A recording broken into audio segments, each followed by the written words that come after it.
Okay, so what we're going to do is we're going to paint the background in first. Okay, so I'm getting a black because we don't have blacks on the sets of paints, you know. Yeah. And I'm going to block in the background, and you can see with the background it's not jet black all over, it's kind of black in places and grey in places. Yeah. And it's quite nice to mix in blues and browns as well, so it's not too jet black. Okay. So I'm going to get myself blue, brown, black, mix it up, and then where I see it's the darkest, I'm going right in. Right, okay. So I'll just do a little bit of this first. You can see I've got quite a long handled brush and I'm working quite fast. Yeah. I'm holding the brush quite far up. I'm not holding it down and being like this. I'm holding it much further up and trying to get a connection between my hand and the brush and the paper from a bit of a distance. And the thing about this is it's very easy to go over the edge if you're drawing a bit, but that's okay. Try not to panic too much because we're not cameras, we're not making like a photograph of this, we're doing an artistic impression of it, so it's okay if it gets a little bit raggedy around the edges, a little bit imperfect. I think that's what makes a nice piece of artwork, is when something is, you know, a little bit off. Yeah. Anyway, so I'll try and do this as fast as I can. If I was painting this at home and videoing it, I might put it on time lapse or something like that. But I think seeing the actual way I'm putting it down in real time, maybe at this stage, is quite handy, because you can see that it can be quite quick and it can be messy. See, look at this. You don't have to worry about filling things perfectly. Okay, so down at this end, to me, it's a grey, but it's got an ever so slight bluishy tinge to it to me. Yeah, it does. Now, I know that's not as bright blue as that, but I'm just getting a bit of white, a bit of turquoise, working it over. See, that's a little bit better. And it's also got a texture in it, right? But for now, I'm just going to put a sort of background colour, and I can always put a bit of texture through that later on. Yeah. There's definite change in the shadow there, from dark to light. And up here. Hey chickadees, let's all focus please. I'm actually videoing something right now, or Nikki's videoing it for me while I'm painting. Probably going to end up on the Art Department YouTube channel, so you don't want to have your voices in the background, do you?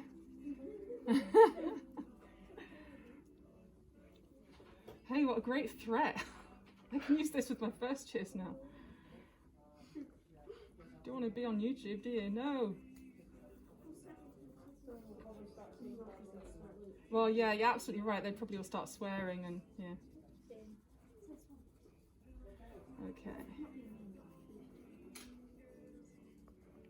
So you can see I'm really rushing this now. And actually it's quite nice because it gives it a bit of movement. I know that sounds a little bit odd. Movement in a painting, what is that? Well, to me it's the mark of the human hand that's made it. So a little flick here, a little flick there, makes it a bit more interesting. Yeah. And this kind of confidence will come in time. And let me tell you right now, I was not confident at painting when I was at school. And it took me until I got to art college until I really, well, even at art college, to be honest, I wasn't that great. I was much more into making things rather than painting. I was constructing things in 3D.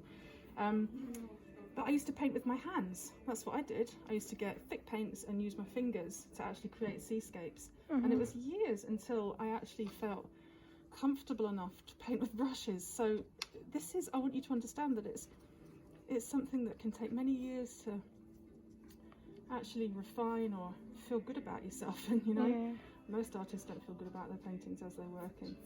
They kind of go, oh no, that's wrong. But that's what we have to get used to. Okay. So I'm probably just gonna, well, do you know what? No, I'm not going to stop. I'm going to keep going until I've got this background. And then we'll see. This might not end up anywhere online, or maybe it will. But hopefully you can see that this bit I'm doing right now is definitely darker than that bit. Yeah. You know?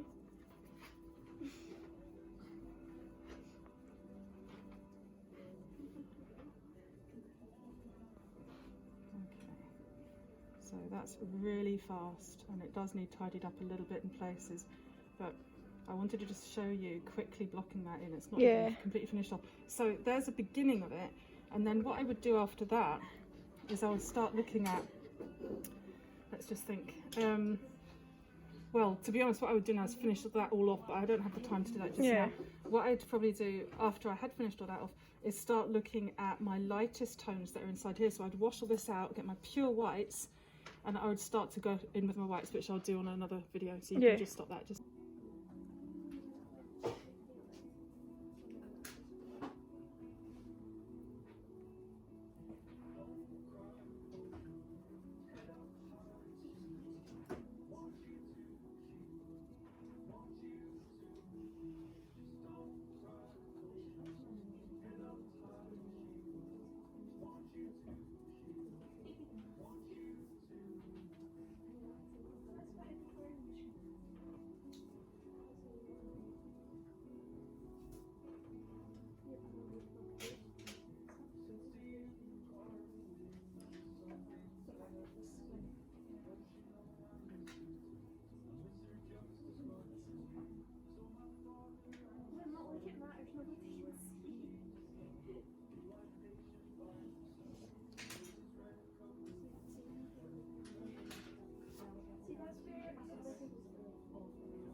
So I've come to a point in the painting where I'm kind of torn between tidying bits up and blocking in other bits. And I've noticed from the video that it's very difficult to say that there's an exact science to painting. You know, every artist will develop up their own technique and will develop their own method and say that that's how they like to do it. And nobody really taught them, you know. You kind of just watch other people get instincts for things and get an instinct about what would be the right thing to put in now and what you want to leave alone and go back to. And a lot of that has got to do with how wet or dry the paint is as well. You know, you might decide, oh, that bit's a bit wet, I'm just going to leave that, go and do something else and come back and work on that later. Yeah, the point I'm at now is I'm starting to get involved in little details, and I'm thinking, actually, I'm just going to maybe leave it for a little bit and then go back to it. Probably, just to give you an idea, I would imagine this has been about an hour and a half to 2 hours worth of work from the beginning. And then what I'll be doing next, you can see that what I've been doing is blocking in, what we call blocking in, which is where you're just putting in like a background colour for everything. And you'll have seen I put in like a background orange, and then I worked into it to try to get the tone of the orange how I wanted. And then later on, once I've blocked in everywhere, then I would get a smaller brush and I would start what's called like tighten up. So I can get a small brush and I can start painting on the little words that are here, and getting much more tiny details, like tiny little folds in places, if I want to make it as photographic as that. You'll see that with my Starburst as well, I very much just did it just off the cuff. I didn't draw it out, I just sketched in roughly where I think the white bits should be first and then worked the red into it.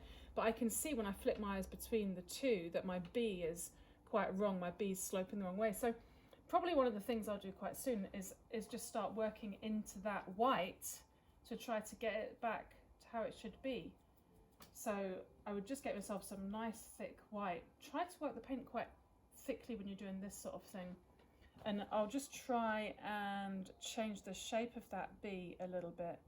It's this bit up here which is wrong. So what I can do is work over it.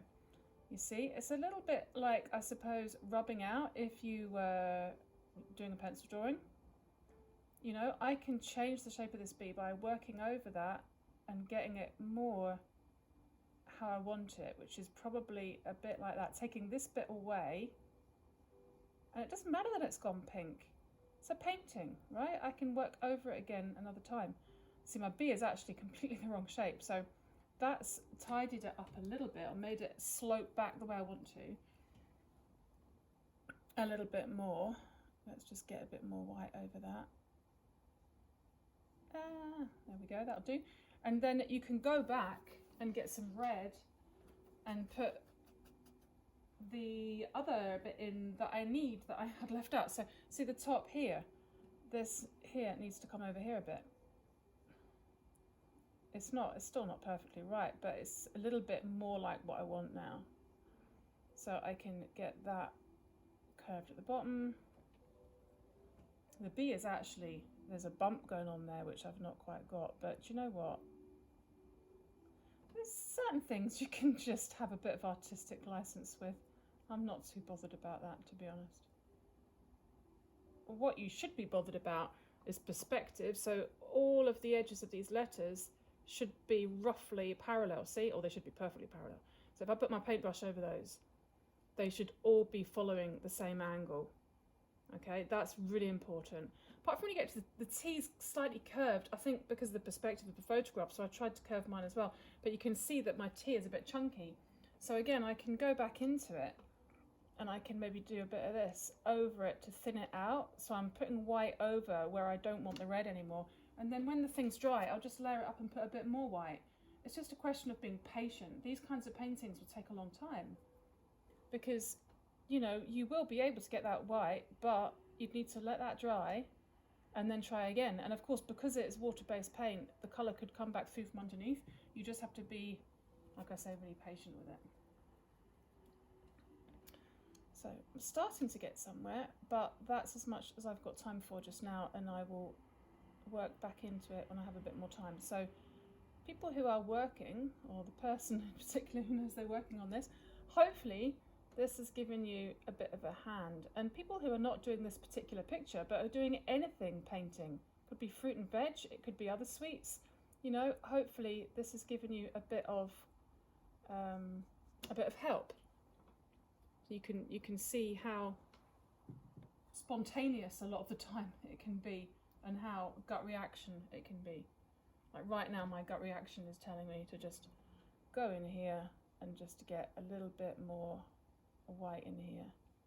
And this kind of control only comes with practice. So I'm able to hold my brush higher up, and I know by the feel of the brush how pointy or fat it is at the end there. I know that I've got a wee bit of a point on that edge, so I can pull it down there and just get in between the U and the R. But it takes confidence as well, because I understand why people would be scared to do this, in case they think, oh, what if I get it wrong?